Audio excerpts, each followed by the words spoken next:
Yes students, ये topic जो है वो 11th क्लास का है, सर्कुलर मोशन का है। इसके अंदर हम एक कहते हैं ना, एक कोई व्हीकल है, जैसे मैंने आपको कार दिखा रखा है आपके सामने, यहाँ पे एक स्लाइड के ऊपर डायग्राम भी चल रहा होगा। तो एक कार है, वो एक टर्न से कह रहे हैं कि टर्न कर रही है, किसी एक सर्कुलर रोड के ऊपर टर्न कर रही है। तो आपको पता होगा कि पहले के टाइम में, अब तो ऐसा नहीं है, अब तो आप देखोगे जब भी आपको टर्न आएगा तो आपको रोड जो है वो हल्की सी एक साइड से ऊपर उठी हुई दिखेगी, यानी इसको बोलते हैं बैंक रोड।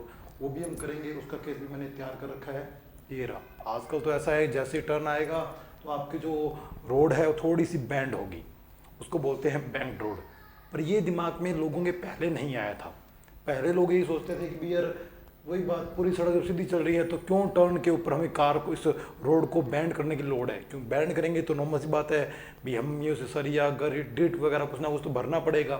तो पहले बात करते हैं इस मोशन में और बैंक रोड के मोशन में कितना बेनिफिट हुआ, उस रोड को हमें उठाने में कितना हमें फ़ायदा हुआ। तो पहले बात करते हैं इस रोड की। सबसे पहले बात करता हूँ फोर्स की। कार का जो वही बात, एक बिल्कुल टर्न आया तो टर्न में बिल्कुल कार सीधी होगी, सड़क बिल्कुल सीधी है तो कार भी बिल्कुल सीधी ही रहेगी। तो कार का जो वेट फोर्स है वो डाउनवर्ड होगा। तो ये इसका वेट फोर्स है जो डाउनवर्ड है। एक सेकंड में इसका पहले ये ऑटोमेटिक पेन वाला जो ऑप्शन है ओपन कर देता हूँ। तो जो कार का जो वेट है वो है नीचे की तरफ, जिसकी वैल्यू हो जाएगी mg। कार का वेट नीचे है और यहाँ पर जो ऊपर लग रहा होगा सरफेस के परपेंडिकुलर जो लगता है उसको हम क्या बोलते हैं, नॉर्मल फोर्स। और सर्कुलर ट्रैक के ऊपर बाहर की तरफ जो लेके जाता है उसको बोलते हैं सेंटीपिटल फोर्स, जिसकी वैल्यू होती है mv²/r।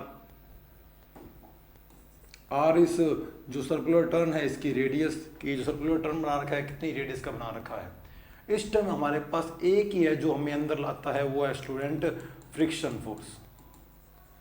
तो जब पहले के ज़माने में, आज भी कुछ रोड ऐसी होती होगी, लेकिन जो नई रोड बन रही है वो सर्कुलर टर्न के ऊपर पक्का है कि वो बैंड ही होगी, क्योंकि इसका बेनिफिट हुआ है, हमने प्रैक्टिकल देखा है। अभी हम करने वाले हैं कि बैंक रोड का कितना बेनिफिट हुआ है। लेकिन जब बैंक रोड नहीं थी तो आप देखा करो कि आप जब भी कोई टर्न लेते हो, उस टर्न से पहले एक बोर्ड लगा होता है कि आपकी मैक्सिमम स्पीड 43, 45, 60, एक मैक्सिमम स्पीड का एक साइन बोर्ड लगा होता है। तो हम बात कर रहे हैं प्लेन रोड की। जब आपकी रोड प्लेन थी तब आपके ऊपर क्या सिस्टम चल रहा था। तो एक्चुअल में क्या था, कार का जो वेट था वो नीचे जा रहा था और नॉर्मल फोर्स सरफेस के परपेंडिकुलर होता है तो ऊपर जा रहा था। सर्कुलर ट्रैक पे जो स्पीड है वो उसको बाहर लेके जा रही है, तो mv²/r जो स्पीड है उसको बाहर लेके जा रही है। तो एक फ्रिक्शन ही है। फ्रिक्शन क्या करता है, मोशन को रजिस्ट करता है। तो कार की मोशन बाहर की तरफ, फ्रिक्शन जो लगेगा अंदर की तरफ लगेगा। अब हम फोर्स अगर बैलेंस करें स्टूडेंट यहाँ पे, तो दिख रहा है कि नॉर्मल फोर्स किससे बैलेंस हो रहा है, mg से। और फ्रिक्शन फोर्स बढ़िया है कि ज़्यादा रहे तो फिर बढ़िया ही है, क्योंकि आपको वो अंदर की तरफ रखेगा। ज़्यादा ना रखे तो कम से कम बराबर तो रखे। किससे बराबर रखे, सेंटीपिटल फोर्स से। और फ्रिक्शन फोर्स की वैल्यू आप सबने पढ़ रखी होगी, फ्रिक्शन फोर्स किससे निकलता है, नॉर्मल फोर्स से। और उसकी वैल्यू किसके इक्वल होती है, μn के। और n किसके इक्वल है, mg के। तो ये ओवरऑल आपके फ्रिक्शन की वैल्यू आ चुकी है। ये आप फ्रिक्शन की स्टेटमेंट में पढ़ोगे। फ्रिक्शन में दो बातें ध्यान रखो, एक तो फ्रिक्शन की डायरेक्शन, कि फ्रिक्शन की डायरेक्शन हमेशा इस तरह होगी कि वो मोशन को क्या करेगी, रजिस्ट करेगी। और वैल्यू हमेशा इसकी नॉर्मल फोर्स से निकलती है, इसीलिए आप बॉडी के ऊपर नॉर्मल फोर्स डायग्राम में शो करते हैं।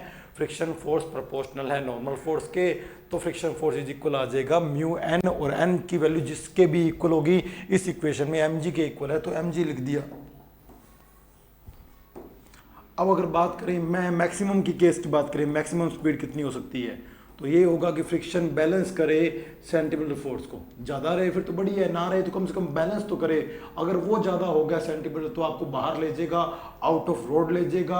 आप जाओगे कार में, आओगे अखबार में। तो इसलिए अपने को अगर रोड के ऊपर ही टर्न लेना है तो आपका जो फ्रिक्शन है वो मैक्सिमम ये है कि वो सेंटीपिटल को बैलेंस करे। तो ये आपका आएगा μmg और इसकी वैल्यू है mv²/r।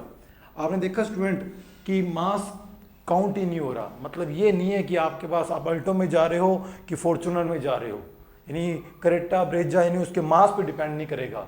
वो मास नहीं है, चाहे वो कार है चाहे वो ट्रक है। इसीलिए साइन बोर्ड के ऊपर ये नहीं लिखा होता कि भाई करेटा वाले ध्यान दें या ब्रेजा वाले ध्यान दें, आपकी स्पीड ये है, अल्टो वालों की स्पीड ये है। सबके लिए सेम स्पीड है, मास की कोई मतलब डिपेंडेंसी नहीं है। तो यहाँ से देखिए तो v² इक्वल कितना आ रहा है, v² इक्वल आ रहा है μrg। तो जो वेलोसिटी की वैल्यू बनेगी वो बनेगी म्यू आर जी के हिसाब से। तो ये वो सेफ वेलोसिटी है, इस वेलोसिटी से आप इस टर्न के ऊपर अपनी कार को इजीली टर्न करवा लेंगे। साइन बोर्ड के अंदर जो वैल्यू लिखी होती है वो इससे भी कम लिखी होती है, क्योंकि उनको पता है कि हम 45 लिखेंगे तो भी लोग 60 चलाएंगे। तो आप ये मत सोचेंगे यार टर्न साइन बोर्ड पे 45 लिखी है मैंने 60 में निकाल दी, वो अलग सिस्टम है, निकाल दी। तो इसका सेकंड केस एक और आएगा बैंड रोड, वो हम नेक्स्ट वीडियो में आपके लिए लेके आएंगे। उम्मीद करता हूँ आपको ये प्लेन रोड का केस बिल्कुल इजीली समझ आया होगा। हमारे यूट्यूब चैनल प्रमोद बुरा अकेडमी को आप फॉलो करें, सब्सक्राइब कराएं, अपने फ्रेंड्स के साथ शेयर भी करें। Thank you students.